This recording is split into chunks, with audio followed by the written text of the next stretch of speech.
Hey you guys, so I'm going to make a video now all about mistakes, errors, blunders. So there's a saying in chess that a game of chess is normally won by the player who makes the penultimate mistake, suggesting that that games are actually lost very often rather than won. So it's the player who makes the final mistake is the one who goes on to lose. So I'm going to take you through a game now, and I'm playing a player rated over 1500. It's quite a wild game, but what we want to do is we want to be looking out for errors and blunders. Okay, I'm not going to do analysis, I'm not going to use the engine for this. We've got to learn to spot mistakes, and the key thing in all of this is, even when you're playing somebody rated like 1530 or whatever it was, look out for errors, because everybody makes them. Everybody will make mistakes. Okay, so we'll run through the game, and I want you to look out for errors in the game, right? Okay, so we've got e4, e6, French defense, and now this funny bishop to d3, the schlechter variation apparently. So I play c5, this is all normal, pawn takes and bishop takes. I'm not sure about this move. I don't think it's accurate. I mean, he's giving up a developed pawn and allowing me to develop my bishop with the recapture, right? So we're going from this situation where he's got 2 pawns and a bishop developed against 3 pawns to 1 pawn and a bishop developed, and I've got 2 pawns and a bishop move forward. So I think it's a slight step back, but it's not an error as such. Okay, now knight to f3, and bingo, here we go. Maybe not a mistake as such, but so basically I've been able to capture the pawn and put the knight and the bishop in a pawn fork. His only way to get out of it is to capture with the bishop, and if he does that, then I can exchange queens and he will lose castling rights. So there we go. He does capture with the bishop, and we swap off queens. So material is equal.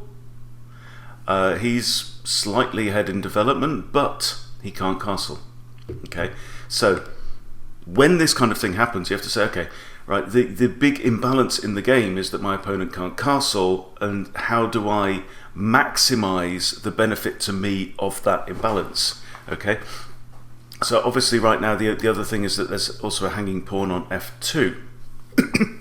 Now, so I decide, rather than grabbing the free pawn, I want to get my king to safety if I can. So knight to f6 is played. Now knight to c3, and look out, because my opponent does a really good job with his knights in this game. Okay, now I go ahead and grab the free pawn, and he brings his knight in to b5. So clearly he's looking at the c7 square, okay, with a fork on the king and the rook. So that would be very bad indeed. So I drop my bishop back to b6 to protect this square. But my opponent's next move is also very good.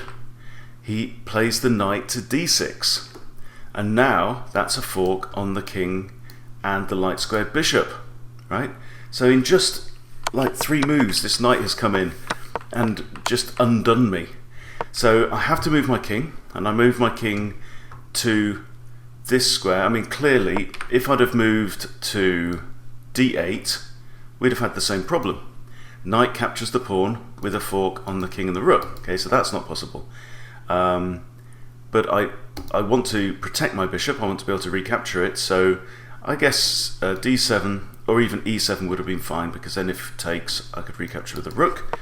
I play my king there, and now he grabs the pawn instead of swapping off his knight for an undeveloped bishop, which makes sense.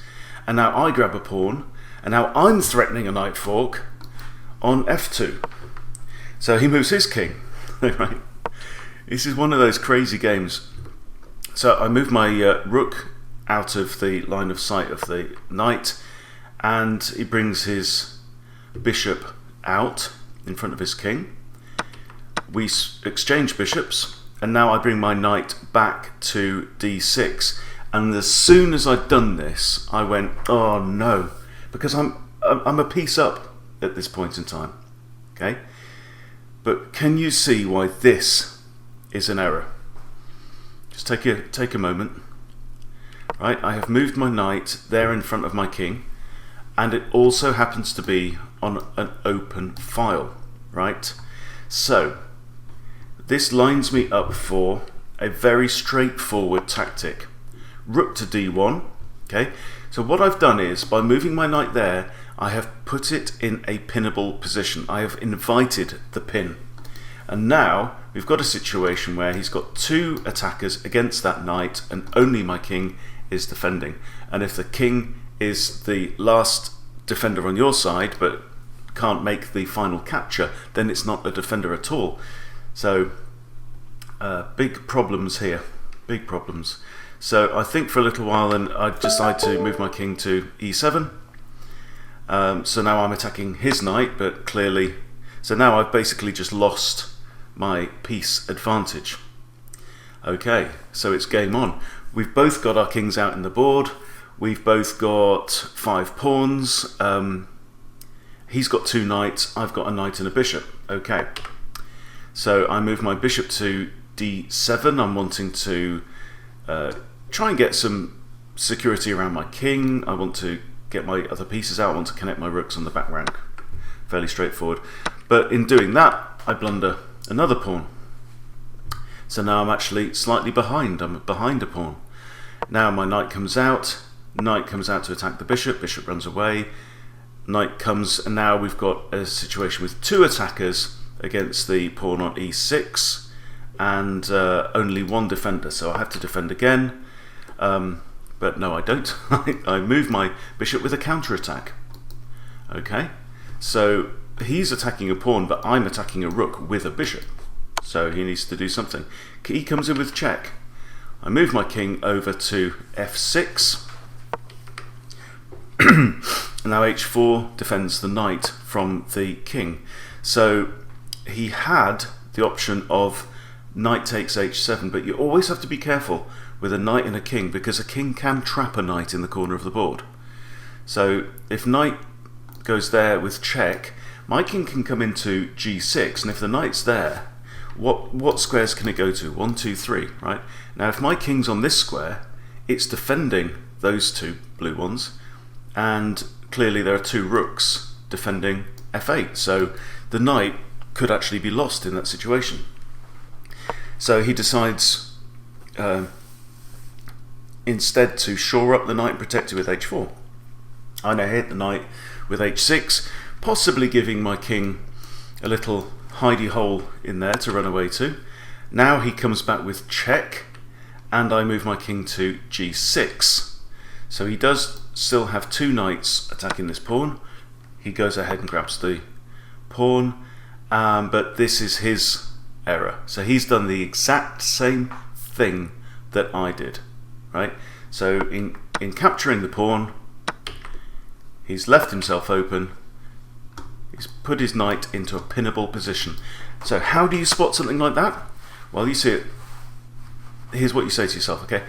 This pawn is available to be captured. Is there anything wrong with it being captured? Well, it's in line with my king, okay?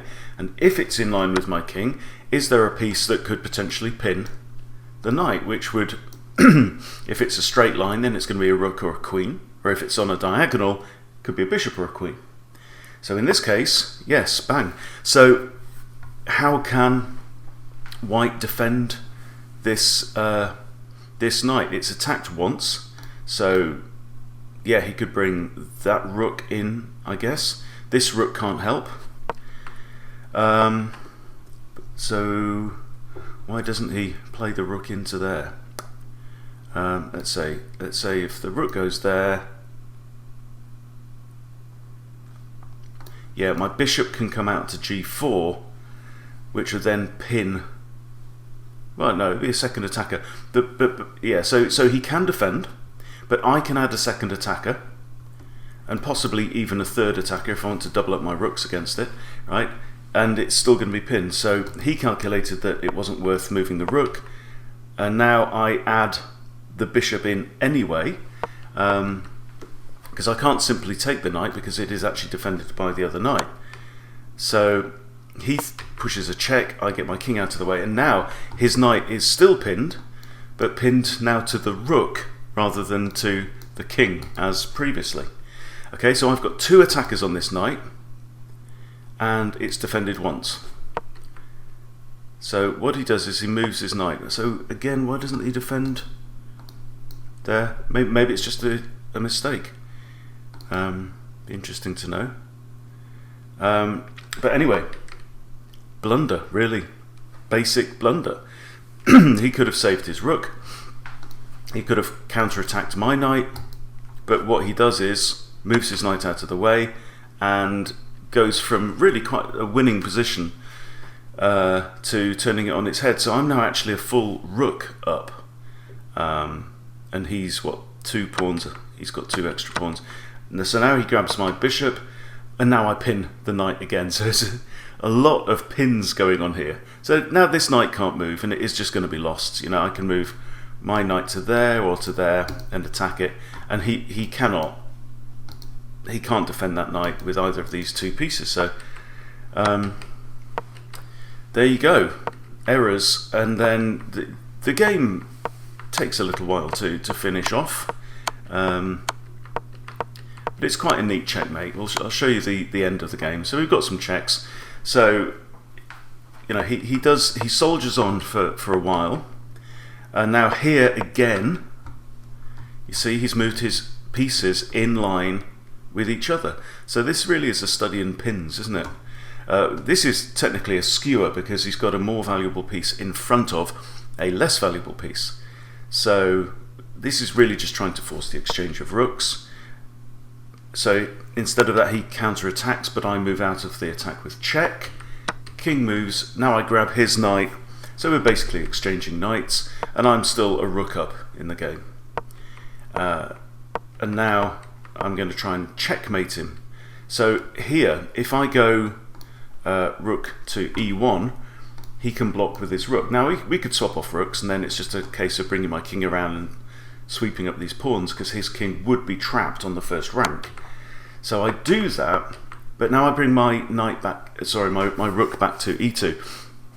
And this is a pattern that an endgame pattern that you really should be able to memorize. Okay, so if you ever see this and the king's only got 2 squares to move to, and you've got 2 rooks on your 7th rank, okay, rooks love to be on the 7th rank, then it goes like this. You go rook to here, then the king has to move, then you go rook to there, and the king has to move back, and then the other rook comes in. And because the king can't go this way, that would be checkmate. Okay, so he moves his rook out of the way anyway. I move my rook in with 1 check. Now I move back and back again. So now what I'm preparing is either of these 2 rooks could go onto the back rank and deliver checkmate. Okay, and because he's only got 1 rook of his own, he can only defend on one side of his king. So he just pushes a pawn, and I go in there with mate. So what do we learn from this? Well, first of all, spotting pins. Always look out for them, right? The more you master tactics, the more you practice tactics is what wins games, quite simply. They say that 99% of chess is tactics. So really good players will know to look for forks and pins and skewers and overwhelming pieces with more attackers and defenders. They'll be counting attackers and defenders almost subconsciously, right? And then it goes, okay, if I do that, that is going to force my opponent to choose between A and B, and if A, then there are other tactics. So it's all tactics upon tactics upon tactics to getting better at chess. But quite simply, in addition, you need to be open to blunders. I played a bunch of blitz games yesterday, and there was one actually that I lost, and I realised that my my opponent had just literally hung a piece at one point, and I could have grabbed it, but I didn't grab it because I wasn't expecting my opponent to make a mistake. And you should expect your opponent to make a mistake, or at least be open to the possibility that they're going to make a mistake. So we almost need to develop this ability to look at the board as though it's completely new, the first time you've seen it, okay, for each move, and go, okay, well, that's undefended, that's hanging, I can take that piece, right? The number of games that have turned on just literally missing a blunder is incredible. So there you go, nice little game, kind of wild game, but good exercise in spotting pins, and a good exercise in spotting your opponent's mistakes. There you go, so keep an eye out for those things. You will win more games. Thank you for watching Chess Bootcamp. Please do subscribe if you're not already subscribed, and I'll see you soon.